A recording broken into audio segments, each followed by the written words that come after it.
Arestado ang 24 anyos na tricycle driver matapos ireklamo ng pangmomolestya sa kanyang pasahero sa Calasiao, Pangasinan. Narito ang report. Kulungan ang bagsak ng 24 anyos na lalaki matapos siyang ireklamo ng pangmomolestya sa loob mismo ng ipinapasada niyang tricycle. 44 anyos na babae ang pasahero na sumakay mula Barangay Karanglaan, Dagupan City at pauwi sana sa Barangay San Vicente, Calasiao, Pangasinan. Pero bigla umanong nag-iba ng ruta ang suspect at idinaan sa bypass road na walang gaanong tao. At dito umano minolestya ng suspect ang biktima.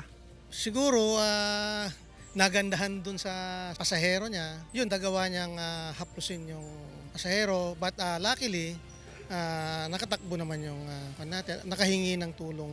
Mabilis na rumisponde ang mga pulis at naaresto ang suspect.